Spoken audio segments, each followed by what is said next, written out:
جو میں سمجھانے جا رہا ہوں وہ مفرد کے لیے متعدد معنی ہونے کے اعتبار سے بھی اس کی 4 قسمیں ہیں: مشترک، منقول، حقیقت، مجاز۔ آج اس پر گفتگو ہونی ہے۔ مشترک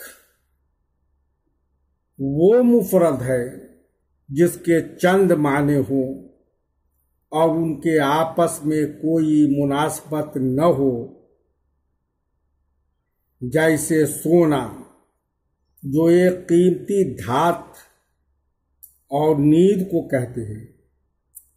عربی میں اس کی مثال لفظ عین ہے جس کے معنی ذات ہے، آنکھ ہے، چشمہ ہے، سوتا ہے، سونا ہے، دھات ہے، سورج ہے۔ اور فارسی میں اس کی مثال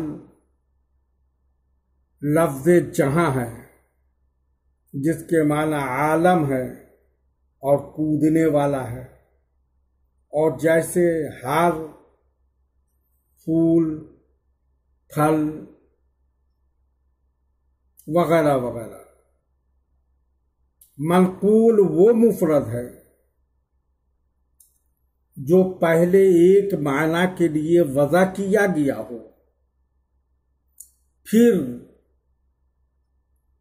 مناسبت کی وجہ سے دوسرے معنی میں استعمال ہو کر مشہور ہو گیا ہو اور پہلا معنی چھوڑ دیا گیا ہو، جیسے لفظ اسم۔ پھر منقول کی 3 قسمیں ہیں: منقول شرعی، منقول عرفی، منقول اصطلاحی۔ منقول شرعی وہ لفظ ہے جس کو ارباب شرع نے پہلے معنی سے دوسرے معنی کی طرف نقل کیا، جیسے لفظ مسجد، صلاۃ، صوم، نکاح، طلاق۔ منقول عرفی وہ لفظ ہے جس کو عام لوگوں نے پہلے معنی سے دوسرے معنی کی طرف نقل کیا، جیسے لفظ دابہ جو پہلے زمین پر رینگنے والے جانور کے لیے وضع ہوا تھا، پھر چوپایا کے لیے استعمال ہو کر اسی معنی میں مشہور ہو گیا۔ منقول اصطلاحی وہ لفظ ہے جس کو کسی خاص جماعت نے پہلے معنی سے دوسرے معنی کی طرف نقل کیا، جیسے لفظ اسم، فعل، حرف، مرکب، معرب، مبنی، جیسے لفظ مشکک، متواتی۔ حقیقت وہ لفظ ہے جو اپنے معنی موضوع لہو میں استعمال کیا جائے، جیسے لفظ شیر جب اس سے مراد وہ مشہور درندہ جانور ہو جو جنگلوں میں رہتا ہے اور جانوروں کو چیر پھاڑ کرتا ہے۔ مجاز وہ لفظ ہے جو اپنے معنی موضوع لہو کے غیر میں استعمال کیا جا سکے، جیسے لفظ شیر جب اس سے مراد بہادر انسان ہو۔ تمامی طلباء سے گزارش ہے کہ آپ مفرد کے متعدد معنی ہونے کے اعتبار سے جو 4 قسمیں ہیں، لفظ تو ایک ہے، معنی چند ہے، اس کو اچھی طرح ذہن میں محفوظ کر لیں، یعنی مشترک، منقول، حقیقت، مجاز مشترک منقول کی تعریف، منقول کی پھر 3 قسمیں، منقول شرعی، منقول عرفی، منقول اصطلاحی کو ازبر کر لیں اور حقیقت و مجاز کی بھی تعریف بحسن و خوبی یاد کر لیں، تاکہ آنے والے زمانے میں آپ کو مشترک و منقول، منقول شرعی، منقول عرفی، منقول اصطلاحی، حقیقت و مجاز کے سمجھنے میں دشواریاں نہ ہو۔ وتمم